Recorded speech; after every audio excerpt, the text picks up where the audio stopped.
नमस्कार। आज हम लोग psychology graduation part 2 honours paper 3 जो सब्सिडरी और जनरल दोनों से भी आ सकते हैं ग्रेजुएशन पार्ट 2 वाले को। टॉपिक का नाम है मानसिक दुर्बलता। मैं प्रोफेसर डॉक्टर के Thakur KBS science college Uchaith Benipatti Madhubani से। टॉपिक है मानसिक दुर्बलता। मानसिक दुर्बलता का ही दूसरा अर्थ मानसिक योग्यता से होता है।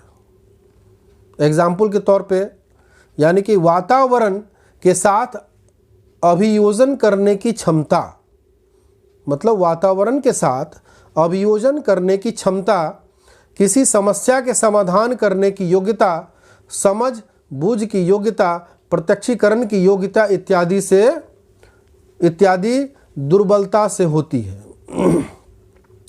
इस मानसिक दुर्बलता के कारण नैतिक, अनैतिक, उचित, अनुचित व्यक्ति भला बुरा को समझने में अयोग्य रहता है।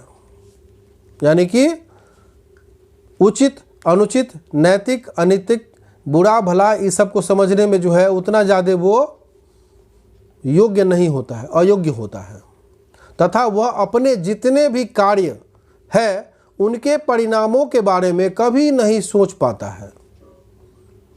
इस तरह से देख सकते हैं कि वह किसी भी प्रकार के उत्तरदायी में मुक्त रहता है, मतलब किसी भी तरह की रिस्पॉन्सिबिलिटी वैसा व्यक्ति नहीं लेता है मानसिक दुर्बलता वाला, और वो हर चीज़ से मुक्त रहता है।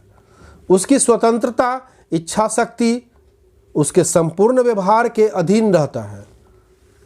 वह सामाजिक अथवा वैधानिक उत्तरदायी से भी स्वतंत्र रहता है। पेज के मतानुसार कि अधोसमान मानसिक विकास की अवस्था मानसिक दुर्बलता को कहते हैं, जो जन्म के समय या प्रारंभिक किशोरावस्था से ही वर्तमान रहती है तथा जिसकी मुख्य विशेषता सीमित बुद्धि, सामाजिक अयोग्यता से होती है। मानसिक दुर्बलता के भी विशेषताएं निम्न प्रकार से है। मानसिक दुर्बलता का पहला व्यक्तित्व, दूसरा है अन्य मानसिक क्रियाएं, तीसरा है सीमित प्रेरणा एवं संवेग, चौथा है शिक्षा संबंधी अयोग्यता, पांचवा है जीविका उपार्जित करने की अयोग्यता, छठा है शारीरिक न्यूनता, सातवां है सीमित बुद्धि, आठवां है सामाजिक अयोग्यता। सबसे पहले है व्यक्तित्व। इसका व्यक्तित्व अगर देखा जाए तो प्रायः अंतर्मुखी स्वरूप का होता है और यह असामान्य रूप से विनम्र होते हैं। इसमें उदासीनता की भी बहुत ही प्रधानता रहती है। इसमें धोखा देना, छल कपट, बेईमानी के गुणों का अभाव भी रहता है। यह कभी कभी बुद्धि में कमजोरी होने के कारण और सामाजिक कार्य कर बैठता है क्योंकि इसकी बिल्कुल भी समझ नहीं होती है। दूसरा पॉइंट है अन्य सामाजिक क्रियाएं।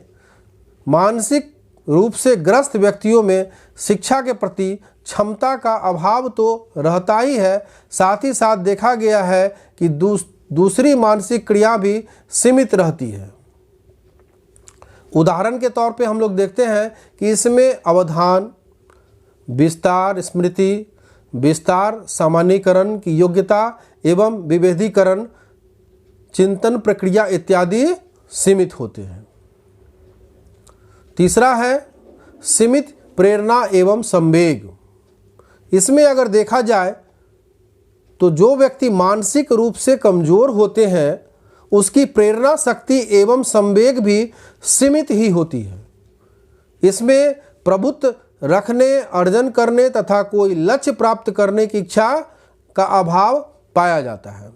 जहाँ तक कि ऐसा व्यक्ति सोने, खाने, अन्य शारीरिक आवश्यकताओं की पूर्ति के लिए भी उत्सुक या बेचैन नहीं दिखते, एकदम निफिक्र रहता है। खाना खाएंगे ना, सोएंगे ना, मतलब कि किसी भी चीज़ में रुचि ही नहीं दिखाता है, एकदम निफिक्र रहता है। इस व्यक्ति में भय, घृणा, आश्चर्य, सामान्य खुशी इत्यादि संवेगों का भी प्रदर्शन बहुत मंद मतलब कि पड़ा हुआ जाता है, मतलब बहुत इस समय ज़्यादा प्रदर्शन वो नहीं कर पाता है। ऐसे व्यक्तियों में प्रेरणाओं की तीव्रता, संवेगों पशुओं से भी बहुत कम मात्रा में इसमें होती है। नेक्स्ट है पॉइंट, शिक्षा संबंधी अयोग्यता। क्या है? शिक्षा संबंधी अयोग्यता। शिक्षा संबंधी अयोग्यता में इस प्रकार के मानसिक दुर्बलता से पीड़ित व्यक्ति में शिक्षा का भी बहुत अधिक अभाव होता है, अर्थात वह शिक्षा ग्रहण करने अथवा कोई कार्य करने में प्रशिक्षण प्राप्त करने से भी बहुत पीछे रहते हैं।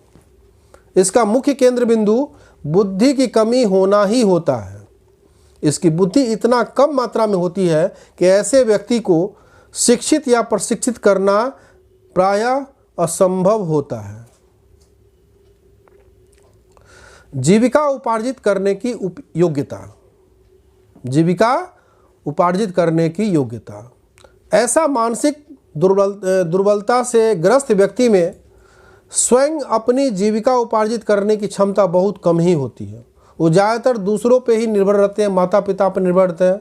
वह आर्थिक रूप से समाज पर बोझ का कारण बने रहते हैं। कुछ इतने अधिक मंद बुद्धि के देखे जाते हैं कि स्वयं को सामान्य दिनचर्या अथवा खाना पीना, व्यक्तिगत सफाई, मलमूत्र परित्याग करना, इतना इस सब कामों में भी दूसरों पे ही आश्रित होते हैं। हर चीज़ दूसरों पे ही छोड़ देते हैं। नेक्स्ट पॉइंट है शारीरिक न्यूनता। इस तरह के मानसिक रूप से व्यक्ति बहुत ही दुर्बल और शारीरिक कमज़ोर होते हैं। इसका विकास में भी सामान्य तौर से बहुत कम ही देखा गया है। इसका पैर छोटा होता है, चमड़ी मोटी होगी, सिर बड़ा होगा देखने में, पीला होंठ रहेगा, होंठ भद्दा टाइप का होगा, आंखें विचित्र टाइप का देखने में होगा ऐसा व्यक्ति। ऐसे व्यक्तियों में क्रियात्मक और ज्ञानात्मक क्षमताओं का विकास देर से और बहुत ही धीमी गति से होता है। इसमें भाषा संबंधी त्रुटियां भी पाई जाती हैं। नेक्स्ट पॉइंट है सामाजिक अयोग्यता। सामाजिक अयोग्यता में देखा गया है कि ऐसे सामाजिक दुर्बलता वाले व्यक्ति का एक लक्षण सामाजिक अभियोजन की अयोग्यता भी है।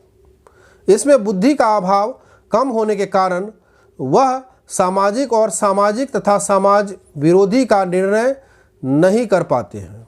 इसमें भला बुरा, उचित अनुचित अथवा उपयोगी अनुपयोगी के ज्ञान का अभाव भी रहता है। इसीलिए यह यौन अपराध संबंधी अपराध, चोरी, समाज विरोधी कार्य इत्यादि करने लगते हैं। मतलब इस तरह के व्यक्ति में यौन अपराध हो गया, चोरी चकारी करना, समाज विरोधी वाला कार्य, इस सब में ये करने लगते हैं। इसमें आत्मविश्वास, आत्मसंयम, आत्मरक्षा इत्यादि बहुत ही इसका अभाव इसके अंदर में होता है। यह दूसरों पर निर्भर रहने वाला व्यक्ति होता है। इस प्रकार हम देखते हैं कि इसमें सामाजिक अभियोजन का भी संतुलन पाया जाता है। नेक्स्ट पॉइंट है सीमित बुद्धि।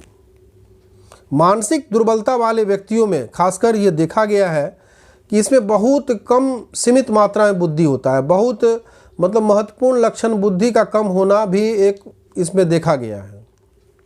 बुद्धि के निम्न स्तर के होने के कारण, बुद्धि का जो निम्न स्तर होता है उसके कारण बुद्धि के विकास की गति बहुत ही धीमी पड़ जाती है, जिसके कारण औसत से कम स्तर पर ही रुक जाने से होता है। अब इतना सब पॉइंट जो बताए हैं इसमें तो समझ ही गए होंगे।